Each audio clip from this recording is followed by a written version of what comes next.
Chers étudiants, bonjour. Dans cette vidéo, on va commencer la dynamique d'une particule. Alors, c'est quoi la dynamique? La dynamique, c'est la partie de la mécanique qui traite les causes du mouvement. Rappelez-vous ce qu'on a dit dans le premier cours de cinématique. On a les cinématiques, c'est la partie de la mécanique qui traite uniquement la trajectoire, les équations du mouvement, sans se soucier des causes qui produisent le mouvement. La particule est en mouvement. Donc, cette fois-ci, on va bien s'intéresser aux causes du mouvement. Donc, elle permet de déterminer les causes d'un mouvement et de prédire le mouvement pour des causes données. Donc, la première des choses à faire, c'est de déterminer les forces. Les causes d'un mouvement, les forces. Donc, premier point, on va voir concept de force. مفهوم القوة. Alors, la force, c'est quoi? La force est la cause capable, c'est la cause capable,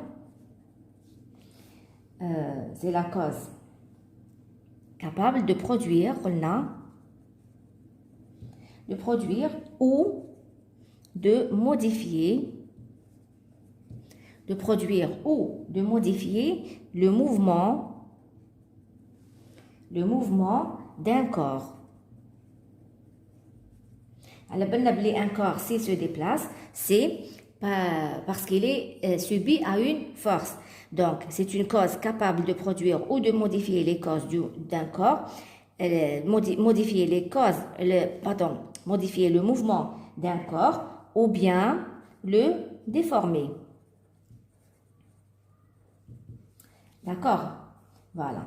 Donc, les forces, on va les classer en deux, on va les classer en force, en deux types, si vous voulez. On a force de contact. Donc, les forces, il a force de contact. On a force à distance. Force d'action à distance. Force d'action à distance. Donc, les forces de contact, هما قوى التلامس معناتها هاد القوة ولا هاد la force, elle ne va pas se manifester حتى وين يكون عندي un contact entre les corps. Donc, il y a force de contact lorsqu'elle traduit une interaction entre deux corps. Donc, هادية force de contact شنو هي معناتها عندي une interaction entre deux corps.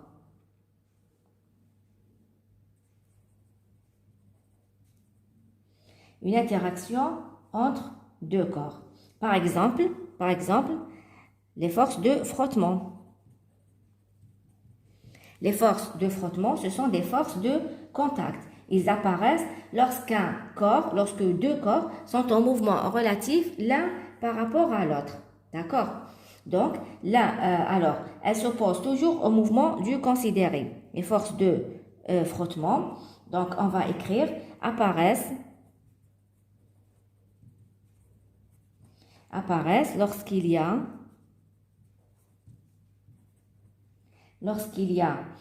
deux corps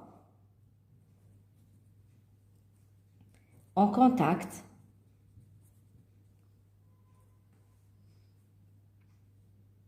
Lorsqu'il y a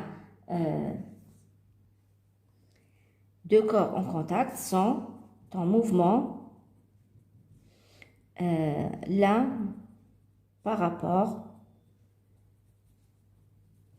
à l'autre. D'accord? Elles s'opposent toujours au mouvement du corps. Donc, toujours opposées au mouvement du corps.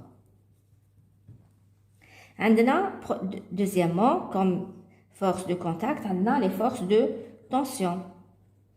Les forces de tension, il y a قوى التوتر. Alors, c'est une force exercée sur un corps. Ce sont donc des forces qui tirent sur un élément d'un corps, par exemple, la force de tension du fil. D'accord?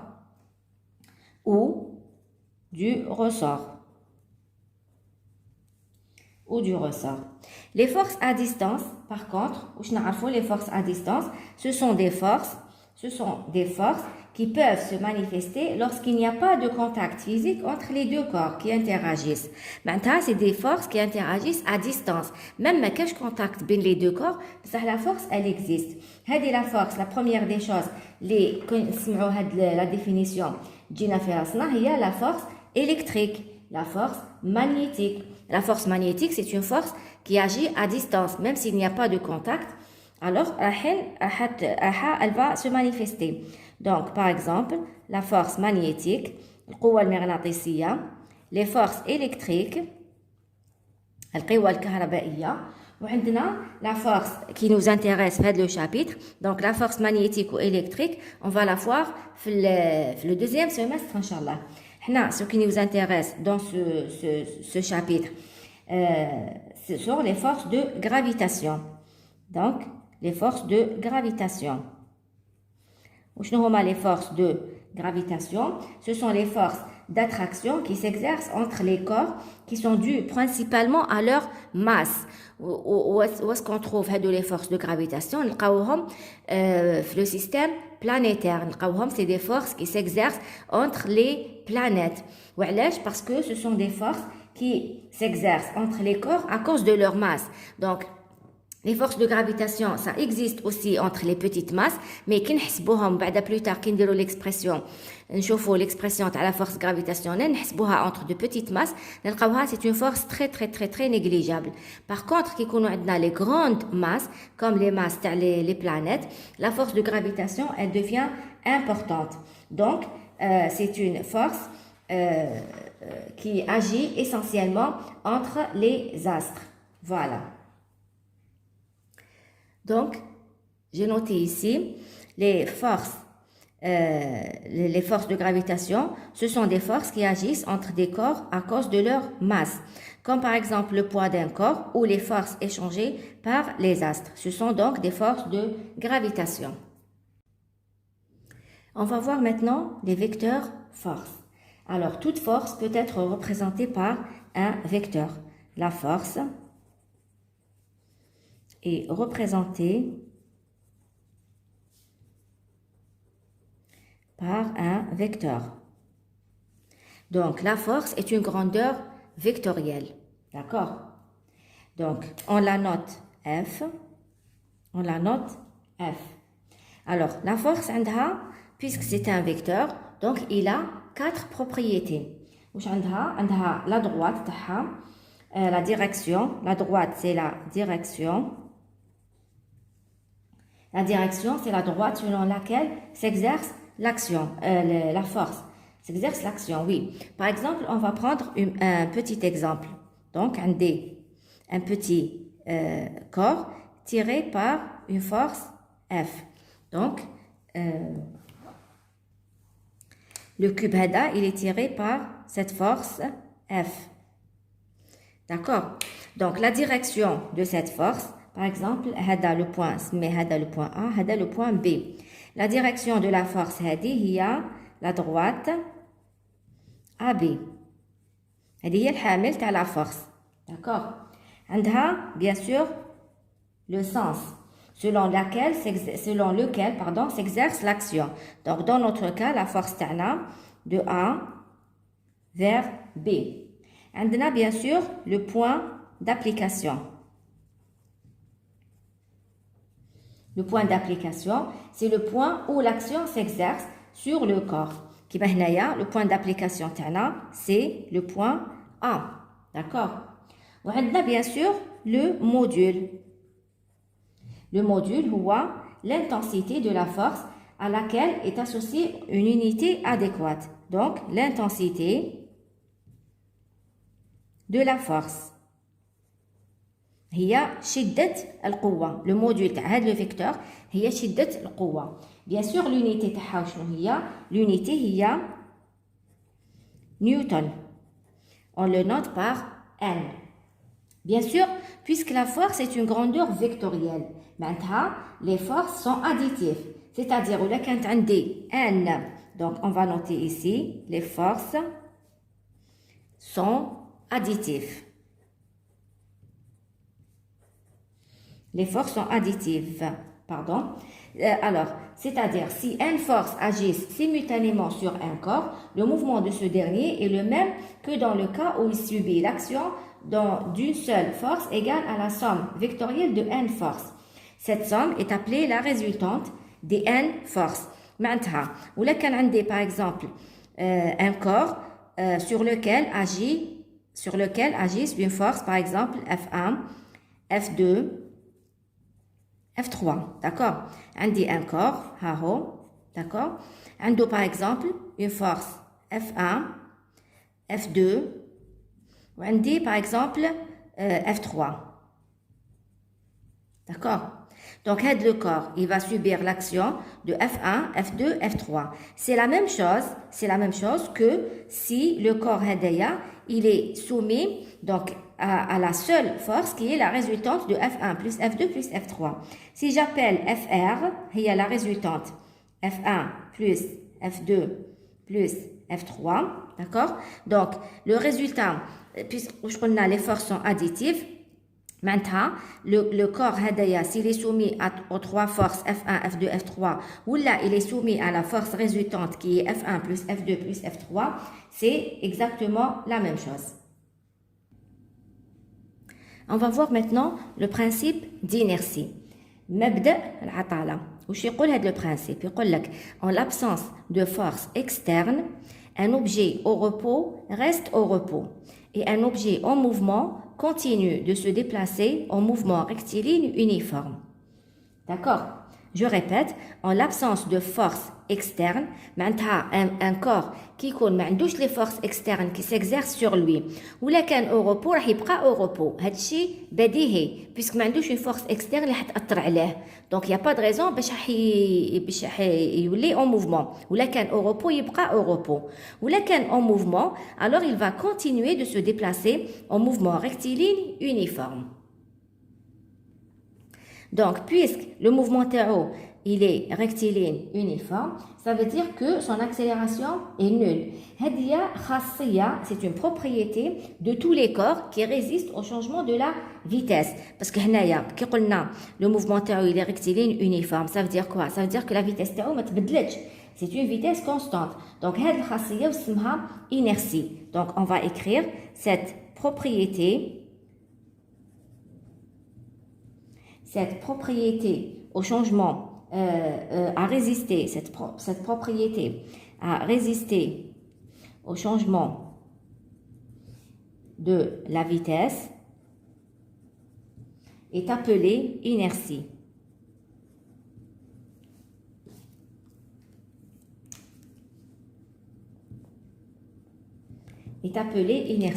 Tout corps donc possédant cette propriété a bien sûr une accélération qui est égale à 0. Alors, on va voir maintenant un corps isolé mécaniquement. Un corps isolé mécaniquement. Donc, en l'absence de force externe, le corps est dit libre. Qui ne connaît pas les forces externes, ça veut dire que le corps est libre. On dit le corps est libre ou là, isolé mécaniquement. Donc, on va l'écrire.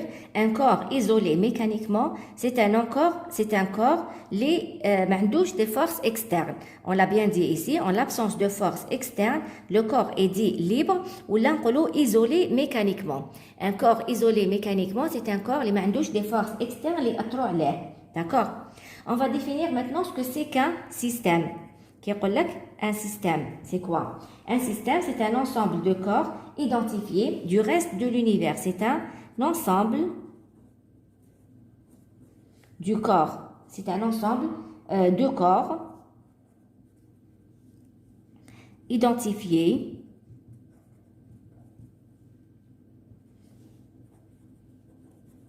du reste de l'univers. معناتها كي نقدر يكون عندي un système يكون عندي par exemple deux particules qui se déplacent par exemple un corps A un corps A plus B qui se déplace ici هذا c'est un système عندي un autre corps qui se déplace de l'autre côté c'est un autre système. Un système c'est un ensemble de corps identifiés du reste de l'univers. Un système est isolé quand est-ce que le système هدايا est isolé? Un système est isolé.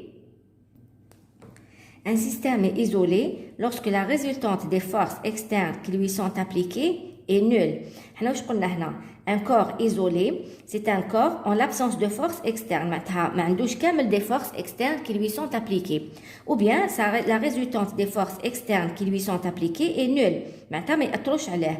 Lorsque la résultante des forces externes qui lui sont appliquées est nulle, on dit que le système est isolé. On va voir maintenant la définition du référentiel d'inertie.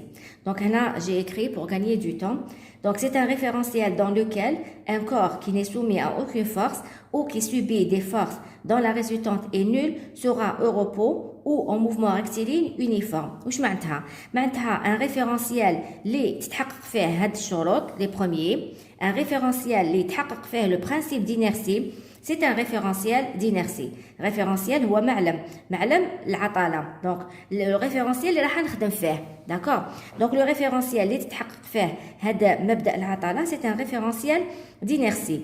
En général, dans la majorité des expériences, tout référentiel lié à la Terre peut être considéré comme un référentiel d'inertie. معناتها تتحقق فيه هدية مبدأ العطالة اللي هو قلنا je répète un objet lorsqu'il est au repos il reste au repos ou là lorsqu'il est soumis à aucune force ou là la résultante des forces externes est nulle يبقى en mouvement rectiligne uniforme. Il continue son mouvement s'il est en mouvement il continue son mouvement en rectiligne uniforme. Voilà. On va voir maintenant la quantité de mouvement. Alors la quantité de mouvement هي كمية الحركة. C'est une grandeur vectorielle définie par P qui est égal à mv. M, c'est la masse de la particule et v, c'est le vecteur. M, c'est la masse de la particule et v, c'est le vecteur vitesse. Donc, pour un système à n particules, la quantité de mouvement totale est égale, bien sûr, à la somme vectorielle. Donc, si j'ai un système pour un système de n particules, la quantité de mouvement P total sera quoi? Sera P1 plus P2 plus P3, etc. jusqu'à Pn. Donc P total, c'est égal à somme sur I allant de 1 jusqu'à n de Pi. Voilà. Alors, il faut toujours se rappeler que P, c'est une grandeur vectorielle. Alors, P, c'est une grandeur vectorielle et son unité, puisque M, c'est le kilogramme et V, c'est mètre par seconde, donc son unité, c'est kilogramme mètre par seconde. D'accord? On va voir maintenant la conservation de la quantité de mouvement. Pour cela, on a deux cas. Le premier cas, c'est le cas d'une seule particule. Et après, on va voir le cas d'un système formé de plusieurs particules. Donc, premièrement, le cas d'une seule particule. Quand est-ce que je peux dire que la quantité de mouvement de cette particule est conservée? Eh bien, puisque P est égal à M fois V, M étant toujours constante, maintenant, lorsque V est constante, quitte qu'on V est constante, ça veut dire que P est constante. Donc, le cas d'une particule, alors si V est égal à une constante, alors P est aussi égal à une constante. Donc, si la vitesse est conservée, alors la quantité de mouvement est aussi conservée. Alors, le cas d'un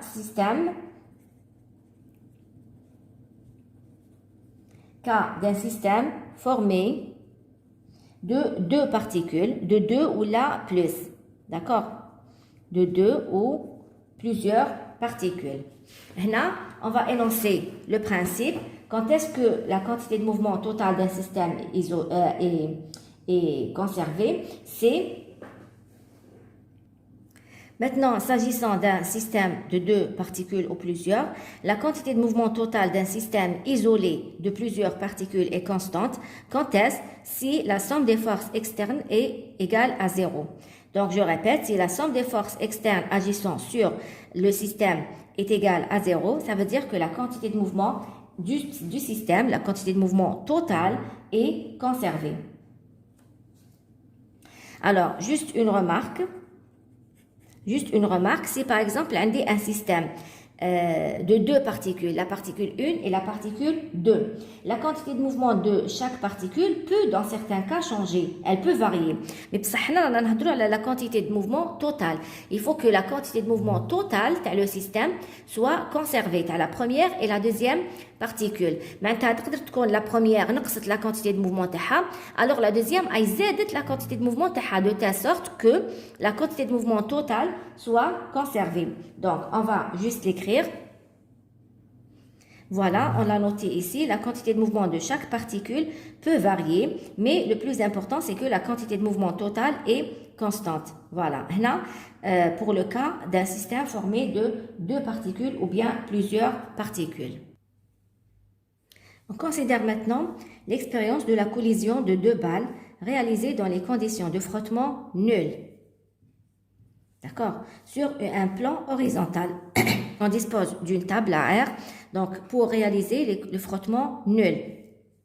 Donc, sur un plan horizontal, on va lancer deux balles. La première balle de masse M1 et la deuxième balle de masse M2. Les deux balles vont entrer en collision. La première balle, elle a une masse V1 et la deuxième balle a une masse V2.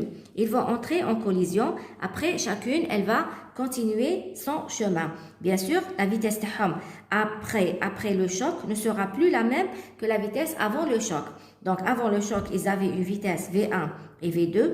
Maintenant, les vitesses V1' et V2'.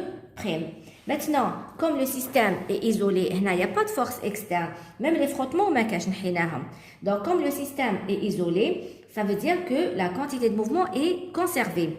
La quantité de mouvement, ça veut dire quoi? Donc, jusque-là, la quantité de mouvement P total. Ou maintenant, la quantité de mouvement P total prime. P total prime. Cela veut dire quoi? Cela veut dire que la quantité de mouvement, donc PT, P total, est égale à P total prime. D'accord? Alors, la quantité de mouvement total, c'est égal à quoi? C'est égal à M1 V1 plus M2 V2. Qui est égal à quoi? Qui est égal à M1 V1 prime plus M2 V2 prime. Si je veux projeter, par exemple, cette expression sur le plan X, Y, je peux bien faire, donc je peux prendre un repère X, Y, et je vais projeter l'expression. Je peux avoir donc deux expressions. Ça sera M1 V1X plus M2 V2X égale à M1 V1 prime X plus M2 V2 prime X. Et la même chose pour Y.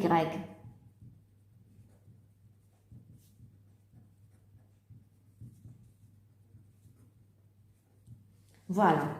Maintenant, graphiquement, je peux aussi avoir... Graphiquement, je peux représenter la quantité de mouvement terré comme étant, donc, M1, V1, je représente le vecteur HADA, regardez comment qu'il est.